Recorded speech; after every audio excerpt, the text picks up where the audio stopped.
जो जिन्होंने विकास हिमाचल में विकास की गाथा लिखी है, उनको ओल्ड पेंशन स्कीम देने की हमारी पहली गारंटी थी, जिसको हमने पूरा किया। उन 10 गारंटियों में हमारी एक गारंटी युवाओं को रोजगार देने के लिए 680 करोड़ की स्टार्टअप योजना की थी।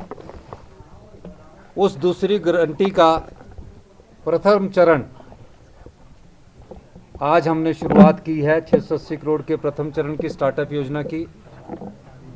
उसमें कहा गया था कि जो भी युवा हिमाचल का है, अपना रोजगार शुरू करना चाहता है, उस युवा को रोजगार के लिए हम 680 करोड़ रुपए की स्टार्टअप योजना लाएंगे।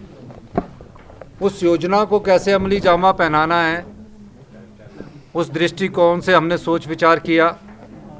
और जब हमने बजट प्रस्तुत किया तो हिमाचल की आबो हवा और जलवायु को देखकर हमने ये प्रयास किया कि हरित राज्य के रूप में इस स्टार्टअप योजना की शुरुआत की जाए और कैसे हरित राज्य के रूप में हमारे युवाओं को सम्मिलित किया जाए।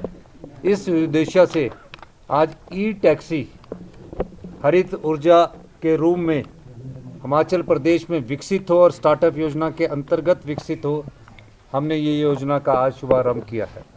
इसके लिए एक पोर्टल बनाया गया है। 1 महीने के अंदर युवा उस पोर्टल में अप्लाई करेंगे। अगर कोई हार्ड कॉपी भी देना चाहता है तो वो डायरेक्टरेट ऑफ ट्रांसपोर्ट में आकर अपनी हार्ड कॉपी दे सकता है। और 20 दिसंबर के बाद जितने भी युवा हैं जो 23 साल की उम्र पार कर चुके होंगे, उनको इस स्टार्टअप योजना के अंतर्गत जोड़ा जाएगा। और अगर जो टैक्सी है, अगर वो ई टैक्सी लेता है और ई टैक्सी अगर 20 लाख रुपए की आती है, तो उस 20 लाख रुपए में स्टार्टअप योजना के तहत हम उन्हें 50% सब्सिडी के तौर पर 10 लाख रुपए की अनुदान देंगे। अब 10 लाख रुपया तो सरकार से मिला, टैक्सी की कीमत रहेगी 10 लाख रुपया। उसको कैसे 10 लाख को वो आने वाले समय में अपने स्वरोजगार से जोड़ेगा और अपने परिवार का पालन पोषण करेगा। उसके लिए भी सरकार ने एक नीति लाई कि जितने भी विभाग हैं, उन विभाग में फेज वाइज ई टैक्सी के माध्यम से उन टैक्सियों को जोड़ दिया जाएगा और सरकार की तरफ से उसके पास एक अश्योर्ड इनकम होगी। और जिस रेशो पर वो गाड़ी आई होगी, तो उसको 40,000 रुपया या जितना भी उसके हिसाब से काम पैसा बनता होगा, वो उस पैसे को उनको हर महीने सरकार की तरफ से उपलब्ध करवाया जाएगा।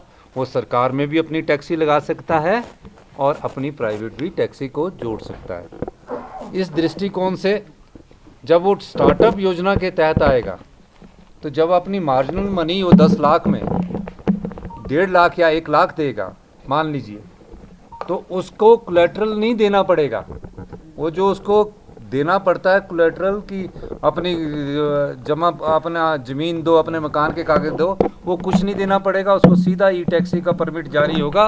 और जो हमारा लेबर विभाग है, वो उनको बैंक से भी फाइनेंस की सुविधा प्रदान करेगा। उस बैंक के लोन की कंडीशंस को हम कम करने जा रहे हैं। इस दृष्टिकोण से जब उनके पास ट्रांसपोर्ट डिपार्टमेंट ई टैक्सी का परमिट जारी कर देगा, वो युवा लेबर विभाग में आएगा, अपनी रजिस्ट्रेशन करवाएगा और बैंक की सुविधा हमारा लेबर विभाग और सब्सिडी की सुविधा हमारा लेबर विभाग उनको उपलब्ध करवाएगा।